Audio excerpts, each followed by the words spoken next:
Looks like we're live now. Just anybody that's out there, this is Ryan Hillard with Thrive Mortgage and Colin Dart with Madison Company Properties. Am I saying that right? Colin Dart, Madison Company Properties, yes. There we go. Hello, everyone. Part of the Knoll team. And really just wanted to start getting together on a regular basis. I'm going to start doing these on Friday. Tom, what's going on, buddy? And start doing these every Friday where I'm going to have a discussion with different real estate agents, different people in the industry to really start just putting more value out there. There's so many times when we're talking about a lot of the same things, but we really need to get to know the person behind it, because it really is, real estate is a thing where it's a personal business, right? We're doing business with people that we know, people that we like, people that we trust. We hear that a lot.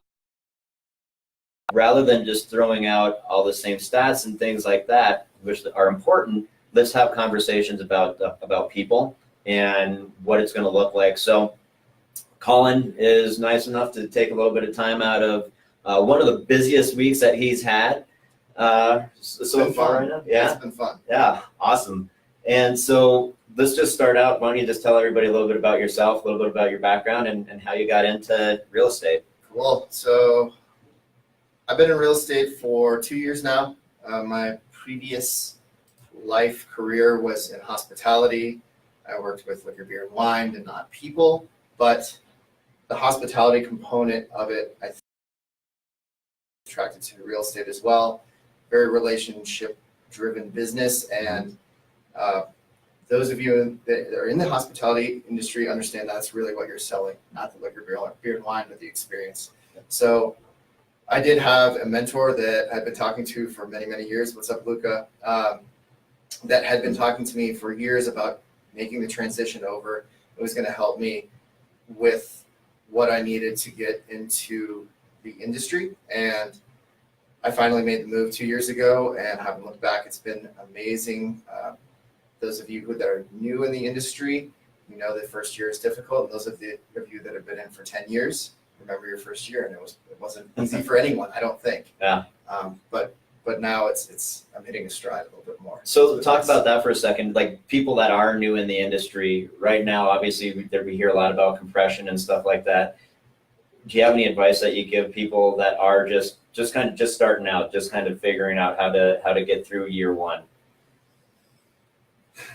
Well, I think that if you can make peace with the fact that there might not be consistency, if you are able to transition from what I can imagine the way most people are used to getting paid, from somewhat consistent, maybe a bi-monthly paycheck, and really make peace with the fact that that might not be the case for the first year, your stress level will be less. So making peace with that is important. And then I think if I was looking back on my first year, the advice that I would give to myself is really building a defined way to prospect for business. Yeah. Even if it's an hour a day, if you have that set aside an hour a day, I've heard people call it their power hour, whatever you want, and you have a systematic approach to your 1 hour a day, and you have your different kind of buckets, what we call them, that you focus on each, 5 out of the 7 days of the week, you can know that you've done what you needed to do that day. Yeah.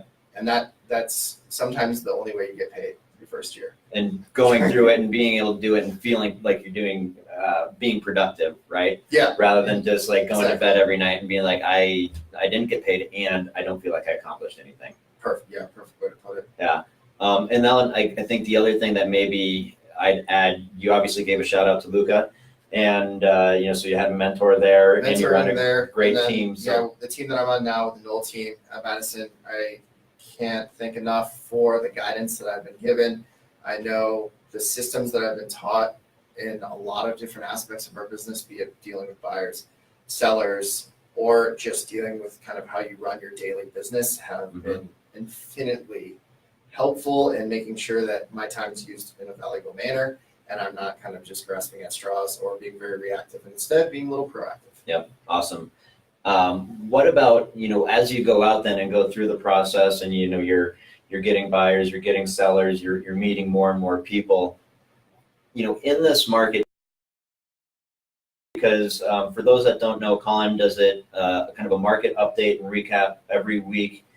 Pretty much every week, right? Yeah, I mean, my goal, and I've been trying to mix it up a little bit because the stats can get redundant, but I want to be applicable to my clients that are both in the market now. And then I think that what we've seen, at least in the last 4 years, is we've seen a lot of similarities. Yeah. So I want those of you people that are listening to me, that are listening in the middle of July 2018, to then say, hey, maybe if I'm going to be out selling, buying in 2019, Mm-hmm. I can take this home and at least have an idea of what it's going to look like. So I do the stats, and then I do sometimes like to tell little anecdotes about my business and correlate it, because I deal with primarily buyers, a lot of buyers on my end. So I like to, when we're hearing stories, horror stories about 10, 20 plus offers, Right. it's not uncommon. It's not the standard, but I see it. And I just want to give, especially my friends, family, there always is a light at the end of the tunnel. And I deal with a lot of first-time home buyers, and it gets scary, but I assure you it's not as scary as, especially when you're reading like the Denver Post and a lot of those others that do a great job of covering it, but it's just like a defeatist mentality. And really, if you're able to get into a house in Denver, you've won. Whatever way it takes to get you there, do it. Well, and that's one of my biggest beefs with this industry on all of our sides, right? And I've said this before on different things that I've done, where we use, like, fear is a great motivator, right? Don't get me wrong. Fear is a great motivator, especially for me. But I think that we're also taking it too far, where we're almost scaring people out of taking that first step, right? There's two reasons why I find, and I don't know if you'd agree or not, two reasons why I find people don't start the process. And one is because they just don't know how to start, and Sure. two, because they're afraid to start. And they're afraid to start because we've just inundated them with all this stuff of like, oh, it's going to take you 25 offers before you find a home, or interest rates are rising, Yeah. and there's no inventory, and all of these things, right? So we've just been like, you're better off staying on the sidelines. But wait, maybe you better get off the sidelines because your rent's going to rise. And so we're really throwing fear at them from both ends, instead of just leading with a more positive message. And so I want to really be more about leading with a positive message. And so for me personally, I kind of talk to people about, like, listen, it's competitive. Let's recognize that it's competitive out there, but setting that expectation, I always say that in order to be competitive, you need to be prepared, right? And so this is how we're going to get you prepared to compete in the market. And that's not just this market, that's anything that you're going to do. If you're going to go out and prospect, you need to be prepared on how you're going to go out and prospect. So that's just setting expectations. What would you say, like, what should people expect when they're working with you, and how you get them ready for that part of the process? Well, I did want to say one thing about what we were just talking about too. Mm-hmm. If it's competitive, that means it's worthwhile. That's a good point. There's a reason why people are doing it, because those people that I worked with 2 years ago that had to go against those multiple offer situations are now sitting on $50,000 worth of appreciation through equity. Mm-hmm. But that's that. I just wanted to say that because it's very important. So expectations on my end, I have a systematic approach to dealing with buyers and sellers, and there's a reason for that, because every transaction is different and every micro market is different. But if you treat everyone and bring them through that process that has been tried, true, and proven, I think you'll find less bumps along the road. Mm-hmm. I think the discomfort will be less, and especially what I really like to do is at least a 2-hour consult where I give the lay of the land. We talk about, most importantly, the criteria that they're looking for, or their house that they want to sell. Their goals are very important. If I can understand your goals, not everyone wants to, for instance, not everyone wants to immediately get into a house. Some people want to take their time. They want to fill out the market. I want to figure out how you want to get to where you want to be. I want to customize that. But I also want to sit and talk about our process, because it's so important. People think, I've gotten my loan set. That took a little bit of work. Now I'm out shopping. That's taking a lot of work. And I finally got under contract. I'm done. I'm like, no. I mean, we're seeing so much attrition in this market. 1 out of 5 transactions, at least, from what I understand, are dropping. So the work starts from the day that you meet with me all the way through past the closing table. And I want to set that expectation, because if you are ready to invest the time, energy, and efforts to get there, I think that the success rate will be better, and I think it'll be more enjoyable. And we were talking a little bit before off camera about systems, and so he touched on systems and just how important it is to have that system for people to just come in and drop in and know that they're going to get an experience that works. It's proven, it works, it's effective, and there's a reason why it is their system for them as the client to trust a guy like Colin to help them with their home buying or selling journey, right? Yeah, I mean, our systems have been kind of honed over well over a decade, I would say. And so it's what's proven to work with our clients. And of course, everybody gets treated differently, but they go through that same main blueprint, right, if you will. Absolutely. Is there any different advice you give to sellers versus buyers? Because it is, it's certainly a seller's market. Yeah, I think that the seller side is interesting because, especially, and we can really kind of touch on what's going on in the market right now. Yeah, let's do that. Setting expectations with sellers is a little different because the market is it changes very rapidly. And so while we're in a seller's market, and yes, if your home is priced appropriately, keyword appropriately for the time of year that you are putting it on the market, you likely will have some success. Mm-hmm. Now, they're hearing from media, real estate is the hottest topic in Denver, I would say, totally. Most likely. So they're hearing it from media, they're hearing it from their neighbors, they're hearing it from their friends. If you're going to sell your house, it's going to be super easy. And I think that the way that I would want to sell a house in the market today, it'll be the same that I will sell a house during a buyer's market. Yep. So I want to market that property with the utmost care in the marketing process, put it on, make it shine, get systems that need to be updated.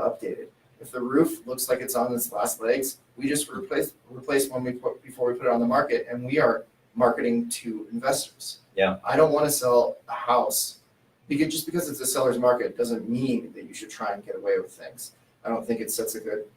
I think that's a really good point too, because I feel like for a while everybody is just like, well, here's my house, it's a great market, I'm just going to put it out there, I'm going to throw a number on it, and I expect to get that, right? Yeah. And you might get away with it, and maybe in March would be a great time to do that. But you're going to get your wrist slapped potentially this time of year trying to pull that off because there is more inventory, there's more choice for the buyers out there. Buyers are smart. You have to be smart to be out and shopping in this market. So that's kind of the way that we look at it with our sellers. And you're going to get your wrist slapped by the market, just to be clear. Yeah, if you get hung out to dry and your days on market are increasing and you're under $400,000 list price and you've seen 2 weekends in the market, price reductions are coming. Yeah. What about, I don't know if you want to go into that, one of the things we're going to talk about is what your perspective on the current market is. Do you see a deviation on that of over $400,000? Is there a little bit more time that to spec, or you want to just talk about the market in general? Well, I think that it depends, again, properties, location. So, we've seen competition up to above $1 million. It just depends on where the house is. I know that we're seeing, I think 30% of transactions above $800,000 are closing in cash right now. But the general market, my consensus, and full disclosure is, I've only seen this market. This is the only market that I know. Fair. I think that there's opportunities for everyone in there. As a buyer, it's challenging to get your foot in the door, especially as a first-time home buyer. As a sell-buy transaction, again, you are letting it all hang out a little bit and writing contingent offers. But ultimately, the people that are making moves and owning property are really reaping the benefits, I would suppose. Just because it's hard to do doesn't mean it's not worth it. So we brushed over this a little bit. You touched on it briefly on the appreciation part, and that was one of the things that kind of encouraged you to get into it, right? I think you talked about that in a video when you graduated from Boulder and moved down to Denver, and you rented for a little while and you saw it. Yeah. You want to tell? It's a good one, and it works in the market that we're seeing. Yeah, I mean, I had a similar conversation with a friend yesterday, who bought a house before he was 25, and they said, what was the impetus for that? Like, how did you get to that point so quickly? And I grew up in Boulder, and I think I was wondering, why, when I moved to Denver in 2011, what a great time to buy, that I didn't buy a property. And part of it was, we talk about some of the hurdles, like I didn't know how. Yep. I didn't know how hard it would be. Part of it was I grew up in Boulder, and it wasn't realistic to buy a house. Yep. And I rented in Capitol Hill and paid a decent amount for rent. And in the time that 2011 to when I first became a home buyer, 2016, a one-bedroom, one-bathroom that I could have bought for around $100,000 is now selling for $250,000. Right. So that was a really big impetus in general for me to get into this career, as I just see the wealth that can be created. And yes, we're in such a fantastic market, but I think in any sort of market, over the long term, real estate is one of the best ways to create long-term wealth. And I believe so strongly in making real estate work for you wherever you are in your life. So if it's your first time home, if you are having $250,000 in equity in your house because you bought it in 2012 in City Park, Yep. You want to pull that out and buy an investment property. I just really see the opportunity to create, a big word for me is like security, and create security for yourself and your family. Yeah. Well, and I've had a lot of conversations recently, or even heard a lot of conversations recently of people that are just waiting to, as part of their portfolio strategy. I don't know if you want to call it retirement or what, but waiting for that next correction so they can be buyers. Yep. in the next correction. And that ties in exactly to what you were saying.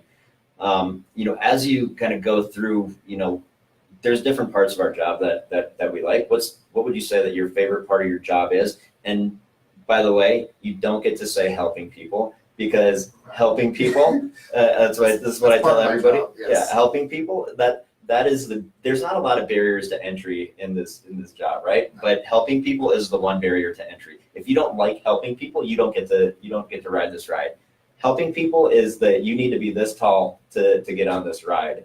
And so that's why that's the answer that I don't accept. But maybe I'll ask it a little bit differently. You can answer that question, but the differently asked way is that as a real estate agent, you wear a lot of different hats. You wear a marketing hat, you wear a negotiation hat, you wear a market statistics and knowing what's going on in the market hat. So all those come into your skill set. Which of your skills do you enjoy employing the most throughout the process? I think for me, what my favorite part about kind of interacting with clients is figuring out, on my end, I think I'm a numbers guy. Mm-hmm. I think strategically, both, how will this affect you today, tomorrow, 2 years, 3 years, and I don't have a crystal ball, but into the future. I do work with a lot of first-time home buyers, so I really like creating kind of a synergy between, okay, I've got a buyer, they don't have a lot of strengths in their loan package, they don't have a lot of cash to bring to the table, but they're willing to explore different areas that they may never have thought possible. Yep. Because they can't live in Low-High, and they're not going to live in Congress Park unless maybe they will. But my favorite part is kind of pointing out some opportunities in the city that I've seen grow. I personally bought in an area that I saw as an opportunity. Pointing out these opportunities, maybe getting some people into houses that might be on the edge of what they're comfortable with, but then 2 or 3 years down the road, they look at me, 2 years down the road at this point, they look at me and they're like, wow, that's smart, razor sharp decision. Because the neighborhood maybe didn't fit them exactly, mm-hmm. But when I look at my stats and I look at neighborhood appreciations and I look at what the market's doing and where the last places to buy homes under $350,000 are, and how that has changed every year, because every year the place that you could buy $350,000 houses now no longer exists. Right. So where do we identify those? How do I get my clients into those opportunities? And then, so that's really my favorite part, and that goes for pretty much every price point. I like to make their dollar go the furthest for them. So then, with that in mind, any good success stories that come to mind that Yes.